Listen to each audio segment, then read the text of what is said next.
This is the MGTOW Infinium here with another Infinium Free Talk. This Infinium Free Talk is entitled Implacable is Impossible to Please.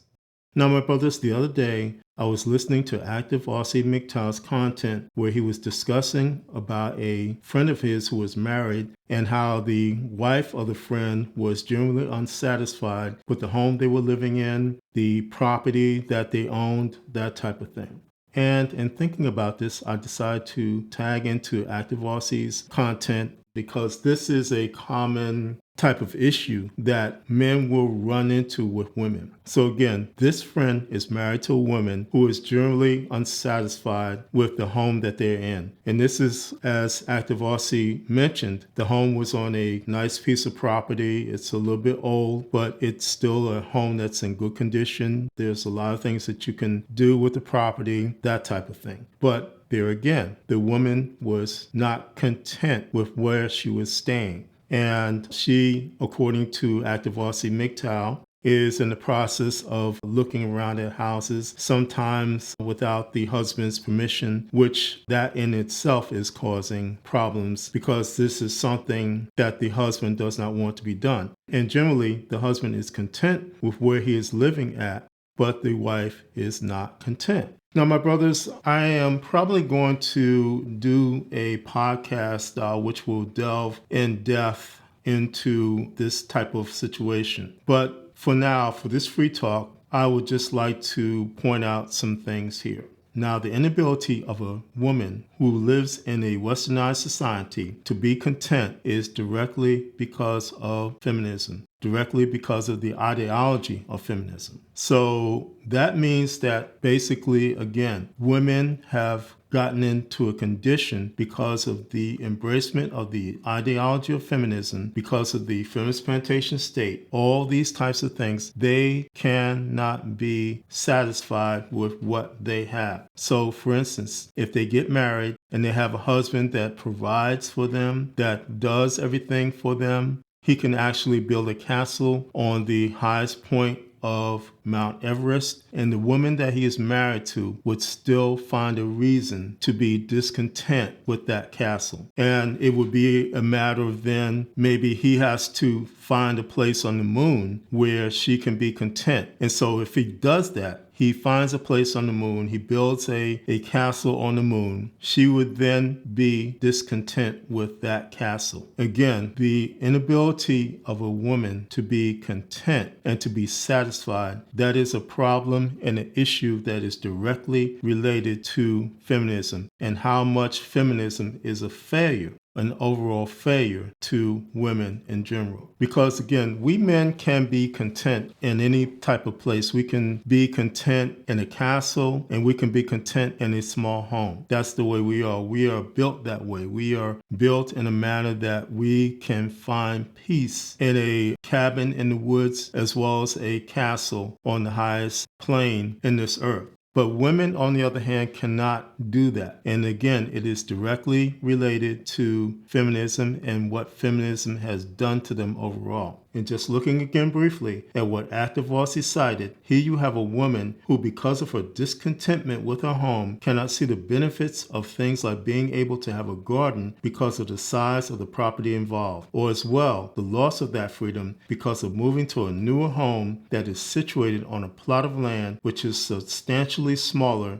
in size than the current property. But moving on from that, there are other issues which compound the aspect of a woman's inability to be content in marriage. Now, the inability to be content in a home is not the only issue. It is every aspect of a married life that men will encounter when they marry women who are in this condition, who are in the condition where they cannot be satisfied. They cannot be content with what you give them. They cannot be content with what you do for them because it's always something where you have to do better. It's always something where you have to provide more than what you did. So it's kind of like you're running a race with a goal in mind, but when you reach reach the goal, you find that it has been moved by the woman. And then when you try to continue to reach the goal, you find that the woman is continually moving the goal. And that can be construed as, for instance, a woman shiz testing you to make you feel as a man that you have to keep continuing to try to placate her, to try to please her,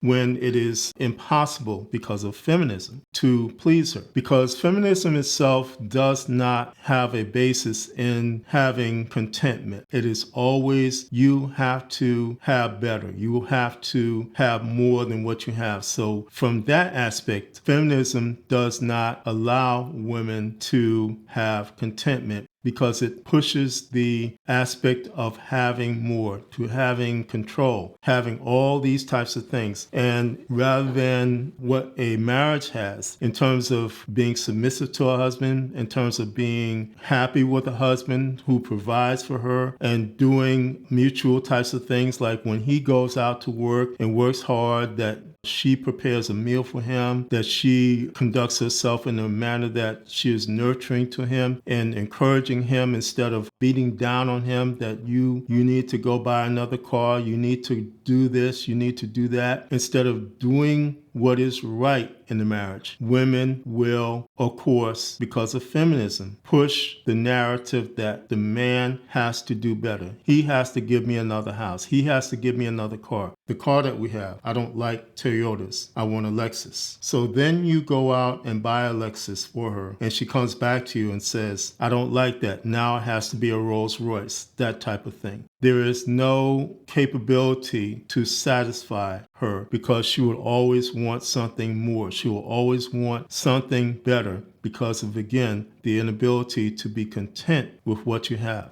What about the aspect of that Toyota being dependable? You don't have to spend too much money in terms of maintenance. It is dependable. It runs right. It gets you from A to B, B to A, that type of thing. There is no sense or satisfaction in that. And so women, because of these things, they would rather go out and get a Range Rover, which is notoriously undependable, but just for the fact that I have to be seen in a Range Rover rather than a Toyota, because I'm not content with the Toyota, they would do those things. So you're facing these types of issues in terms of marriage.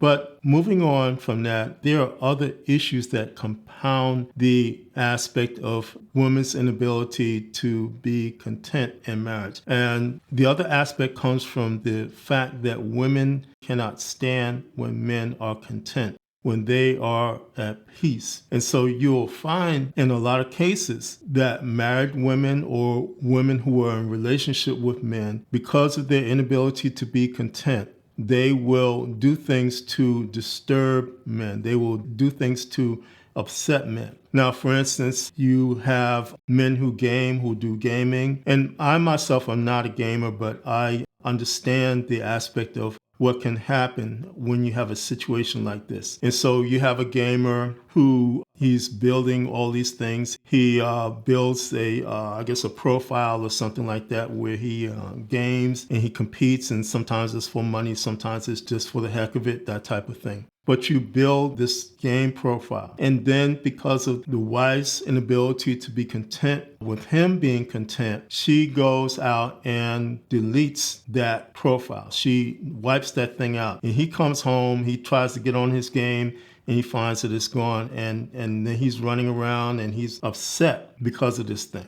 And see, I can only understand that from the standpoint of what I'm doing in terms of my content work. And one of the things I'm doing is working on how to do sound design. And so what you would do in that case is go out and do field recordings, build up a library of sounds, all types of things. And so again, if I was married and I had built up this big library of sound designs, all types of sounds that could be used for various purposes, even if it was just for a hobby, if I had built this library up and my wife, who could not be content with me being content and who would rather see me in turmoil, if I came home from work or from just doing some other work and found that this library was gone because my wife had deleted this library, I would be very upset because of the amount of work and the time that it took to build that library up, to construct that library. So from that standpoint,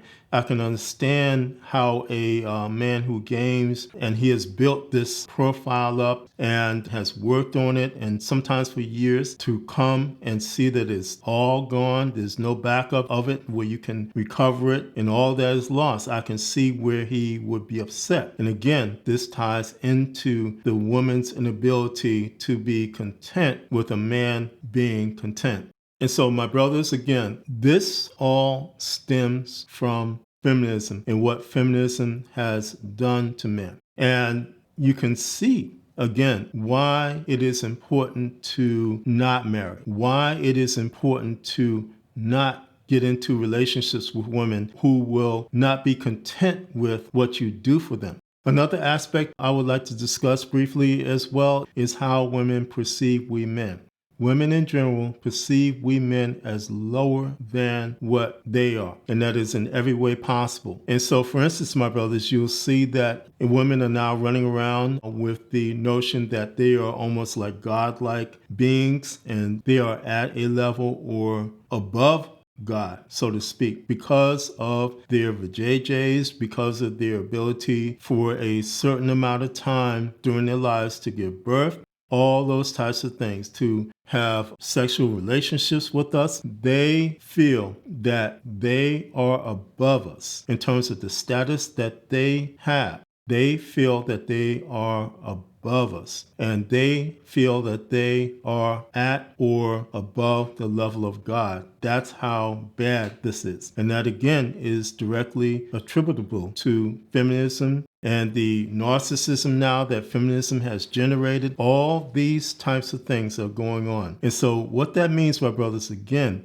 the ability to be content is very low with women. And when you add in the factor of how they perceive themselves, almost like God, almost like goddesses, so to speak, how they perceive themselves, it is from that standpoint, my brothers, that you cannot please them. They are almost impossible to please because, again, they feel that they stand above us. They feel that nothing that we can do can please them. Look again at what happened to Tom Brady. Look again at what happened to Corey Hardrick. Look again at these things. My brothers, again, it is almost impossible to please a modern westernized woman because of feminism. And so therefore, my brothers, when you get confronted with the issue of marriage, my brothers, consider that you will be entering into a situation, if you marry, where it is totally impossible to please that woman. And then you have to look at this aspect of it. Because of the feminist plantation state, what is impossible to please will be impossible to keep you out of jail.